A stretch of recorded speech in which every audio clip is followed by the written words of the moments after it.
Got some Raiders news here to cover before we get into why Josh Jacobs is the biggest loser today. Chase Garbers has been released by the Silver and Black. Now the Raiders have only 3 QBs. The big answer to this is Jimmy Garoppolo seems healthy. What's going to happen in the preseason? Maybe it's Aiden O'Connell time. Ike Brown, hasta la vista, not too surprising considering the fact that the Raiders signed Marcus Peters. And then Raiders are going to be bringing back Kyle Pecco. He was on defensive tackle for the team a little bit last season. And if you're looking for more Raiders news, hey, remember, we're your channel here. Hit that subscribe button.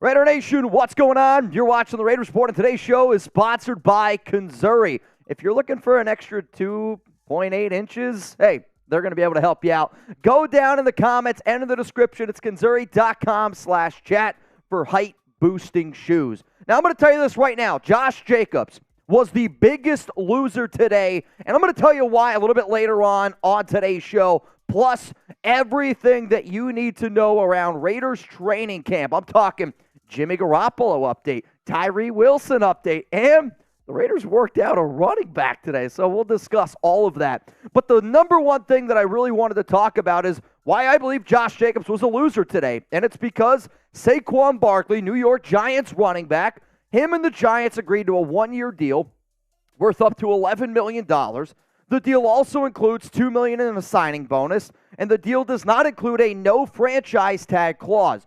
If you guys remember, I'd say last week, I believe Aaron Devandre asked me a question and said, hey, can you help explain this a little bit more in terms of can you do a restructured 1-year deal? The answer to that is yes, okay? The Raiders and Jacobs can only sign a 1-year deal because of that July 17th, 4 p.m. Eastern Time deadline.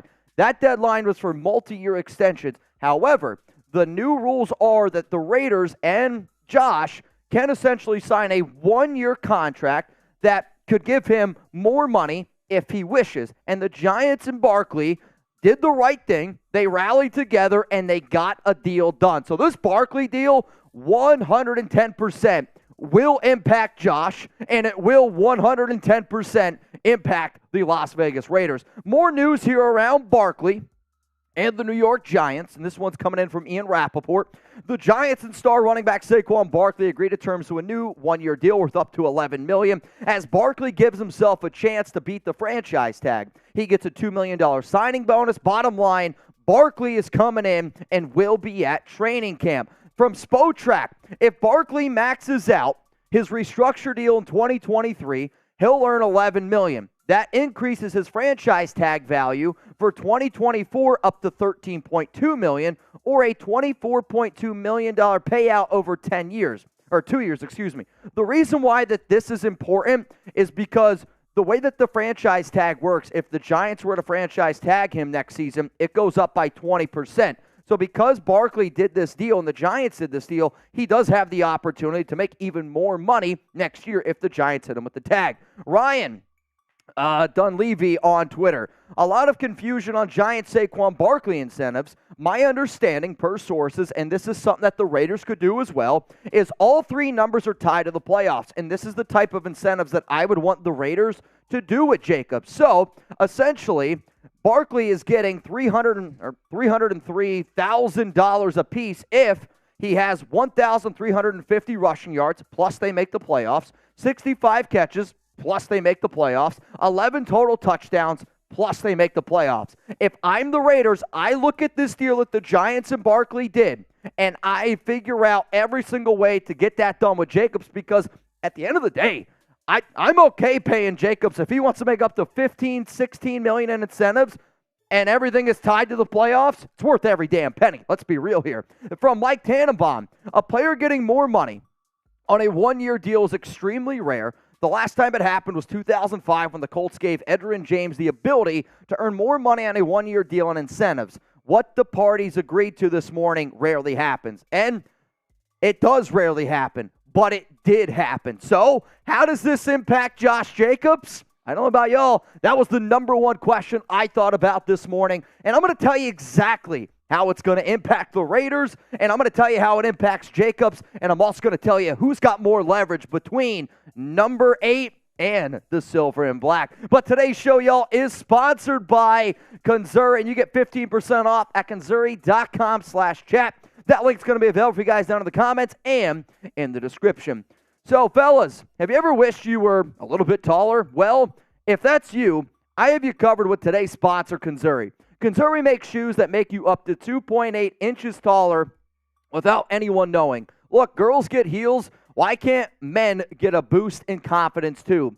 Kanzuri shoes are not only height boosting, but also stylish and comfortable. They're not grandpa's Velcro shoes, but fashionable shoes that can receive compliments without the height increase. The height insoles are integrated into the shoes, making it the ultimate height hack. For a limited time, our listeners get an extra 15% off your order at kanzuri.com/chat.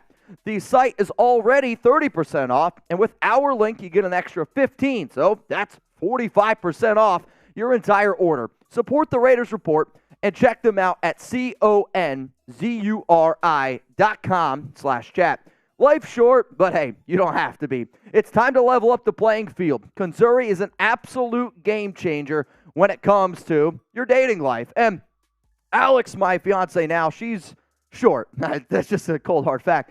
But I've dated other people in my past life that were the same height as me, and when they wore heels, you know, it's a little bit awkward for me. So I can think back to those times and be like, man, if I would have had shoes like this that could have just given me an extra 2.5 inches, I would have taken advantage of it. And if that's you, go to kanzuri.com/chat, 15% off your order. All right, let's continue to talk here about Jacobs, because the reason why that this is a very interesting timing thing with the Barkley getting his deal done is Jacobs isn't even in Las Vegas. He decided to take a flight on July 24th, and now he's no longer in the city, and he's no longer at training camp, or I shouldn't say no longer. He did not report to training camp today, which surprises absolutely nobody, and he's not expected to report to training camp anytime soon. Here's the thing, though. The fact that he hasn't signed the franchise tag, that means he's not going to be fined, which is the way that things go right now, and the expectation is that he's not going to be there until a deal gets done.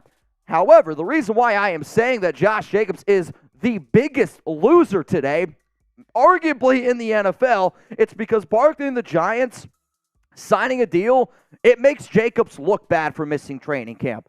I want a player, and I say this all the time, man, like we were excited that the Raiders signed Marcus Peters because he wanted to be a Raider, and he is showing all of y'all that he's going to wear that jersey and he's going to go out there and he's going to battle with his brothers.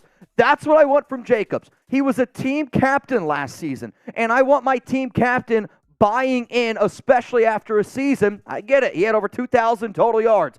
But if players, we don't remember players by stats. We remember players by wins, playoff victories, Super Bowls. And at the end of the day, the Raiders went 6-11, even though Jacobs still put up all those numbers. So Barkley, he's showing his teammates that he wants to be a part of this team. And I respect the hell out of that. Like, that's what I want from my star players. The reason why Max Crosby is the face of the Raiders franchise is because that guy just eats, breathes football. He's always at the Raiders training facility, and nobody's going to outwork him. If I'm a player, I look at Max Crosby and I'm like, I got to outwork you because that's how you're getting to that point. That's what I want Jacobs to do. And he needs to figure out a way to get his butt in Las Vegas, because I'll tell you this right now. If I'm Jacobs' agent, who I don't think he's done a very good job this entire offseason talking to his client, because let's face it, Jacobs has been a little bit of a diva this offseason, right? Like, I would get in Jacobs' ear right now, and I said, you better get your butt back to Vegas, and let's get a deal done similar to Saquon Barkley's, because the fact that Barkley showed up and you didn't, that just screams one guy wants to be a part of the team, the other guy only cares about himself. Does he deserve to care about himself? Yes. Does he deserve to get the money that he wants? Yes. Does he deserve to be able to take care of his family? Yes. All of those things are applicable. But now your leverage, it's just gotten a little bit worse. And both of these players are phenomenal running backs, right? And I would say, okay, Josh, Barkley got the deal. Maybe we could even get a little bit more in incentives. And if Jacobs is confident in his ability, which he should be, considering the fact that both of these players have had the exact same amount of games played, Now, Barkley's been in the league 1 year longer. The reason why the games are the same, though, is because of the injuries that Barkley has sustained. But from a rushing standpoint, from a receiving standpoint, I would want in my contract incentives that, hey, if I get to this amount of rushing yards, if I get to this amount of receptions, if I get to this amount of touchdowns, and we make the playoffs, you should make a lot more money. Like, both of these guys are incredible running backs from a between the tackles, from the advanced metric standpoint. You can look at all their touches here, right? Nobody's going to dispute that both of these running backs are really going to help compete and really help their team win more games. Chugs and I always say, there's no doubt that the Raiders are a better football team with Jacobs on the field. However, though, if he plans on holding out during the regular season, if I'm McDaniels and I'm Ziegler, I'm just simply saying, hey, man, we were 0-3 to start last season. We were 2-7 to start last season with you having the year that you did. If you want to hold out until week 10 and you want to hold out until November 14th, you're only taking money out of your pocket. You're going to be out $561,000 on average per game that you miss. Barkley got a deal done. Let's sit down, let's talk, because we want you to be a part of this team, which is a cold, hard back. So the only change I will admit that I would suggest to do a little bit different in terms of what Barkley didn't do, because from talking with people who are close to Jacobs and following along with Jacobs the way that I have been, it sounds like he wants a long-term extension. So if I'm Jacobs and I'm his agent, I say, get your butt back to Las Vegas. Let's get a 1-year deal done with some more incentives. However, you can't franchise tag me next year. You can't place the tag on me. Like, if that's what he wants is security and a long-term deal, that would be the only thing that I would look for in that extra clause with the Raiders and Josh Jacobs. So my question to you is this, very first one of the show. Who's got more leverage as it stands right now? Who's got more leverage? If you think it's the Las Vegas Raiders, I want you to type R. If you think it's Josh Jacobs, I want you to type JJ. My answer after this YouTube ad break. My answer is it's the Raiders, and now it's not even close. I've always believed that the Raiders have had more leverage, and the fact that Barkley now got his deal done, and then on top of that, the other running backs that reported to training camp today, despite some of their contract issues, it's even more and more favor of the Raiders. And Jacobs needs to realize that right now, the Raiders have pocket aces. He's sitting there with a 2 and a 3, and he's trying to push his chips all in. You can go up and you can bluff and you can do all that. But when the turn comes, when the river's there, I'm not exactly a poker guy, but when all the cards are on the table, he's going to lose, and he's going to lose more money. So what should he do?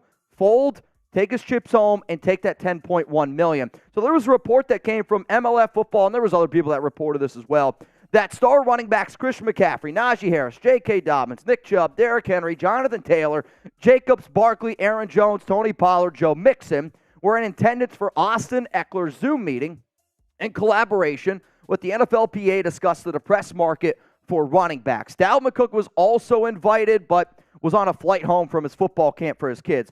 All I see there is this. A lot of very talented running backs got together on a Zoom call, had a conversation. There's different rumors out there here and there in terms of what was said and whatnot. But guess what? All of those running backs believe that they deserve more money. And the one running back that I was really, really paying attention to, because if you were to ask me right now, what running back is the most likely to flip the running back market? Like, what's the guy that's going to reset the market? His name, Jonathan Taylor. That's the number one back right now to me, that the way he is important to his organization, the way that he is with his team, the quarterback that they just drafted in Anthony Richardson, the number one running back that can flip the market is Jonathan Taylor. And guess what? Guess what? He showed up to training camp today. They had contract disputes, and they have been trying to get a brand new deal done. But Taylor showed up today. Why? Because he cares about Indianapolis, he cares about his teammates, and he cares about winning football games. Why did Saquon Barkley get a deal done? Because he cares. All I want is to know is that Josh Jacobs cares for this football team, and hopefully we get a deal done pretty damn soon. Coming up next here on the Raiders Report, training camp notes.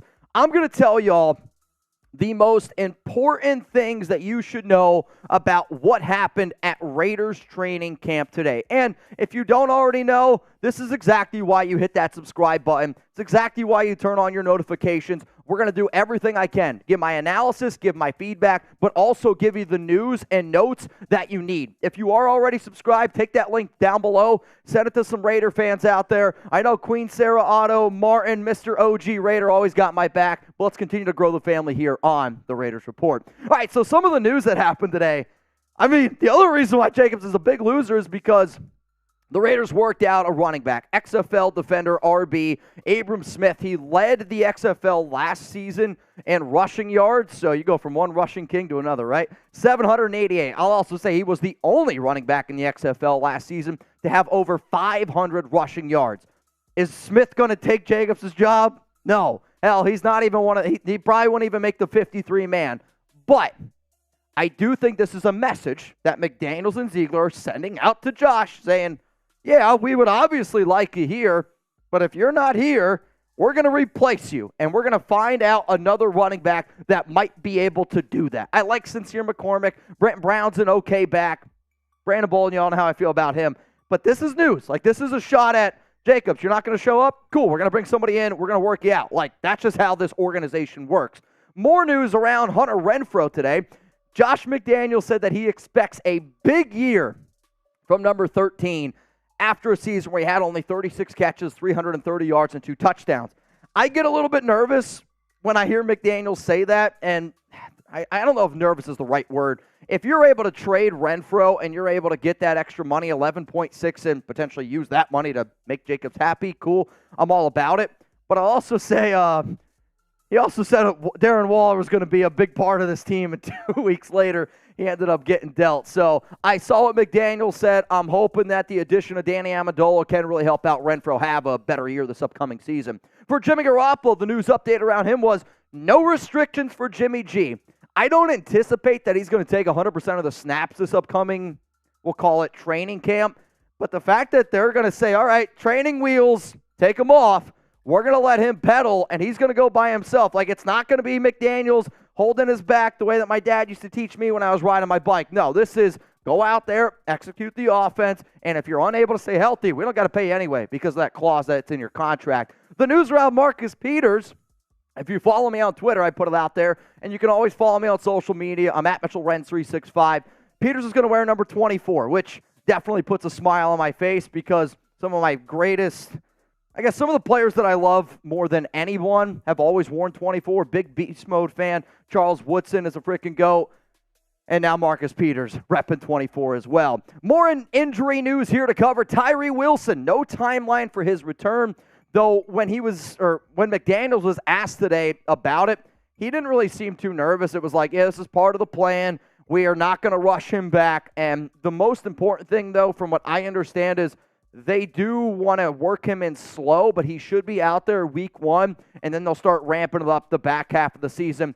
Similar to what happened last year with Bilal Nichols, where you might not see him on the field so much early on, and then it'll get ramped up as the season goes. More injury news here around Byron Young. Byron Young was the more surprising one. Tyree Wilson's on the NFI list. Byron Young's on the PUP list. However, he is expected to be returning soon, so that's really good news. The latest on Jacobs is he didn't report to training camp. The Raiders have worked out a running back. Saquon Barkley got a deal done, and he's just got to realize it is time to get it together. McDaniels did say, though, or he talked about Jacobs today, and this is exactly what he said. I respect every player's right to try to do what's best for them. Those things are personal. We all have to go through them. I respect him tremendously as a player and a person. I look forward to seeing him whenever he is here. I do think McDaniels knows that sooner or later Jacobs is going to show up because he does have the leverage. The Raiders do have the leverage with all that. So I expect him to be back. I'm hoping it's sooner rather than later. However, as petty as Jacobs has been this offseason, I get he's angry, but now he's got to realize that, unfortunately, he's going to lose this hand and he needs to pony up. The last little bit of news here I did want to say is Justin Herron. He passed, literally I just got the news, he passed his physical, so he is also going to be able to participate in training camp. It's going to be an interesting battle to see, considering the fact that the Raiders traded for him last season, and he has those ties with New England, with Carmen Brasillo, and I don't know if he makes the roster, but he's going to be one of the guys definitely to look into that. If you enjoyed today's show, spam RO4L down in the comments.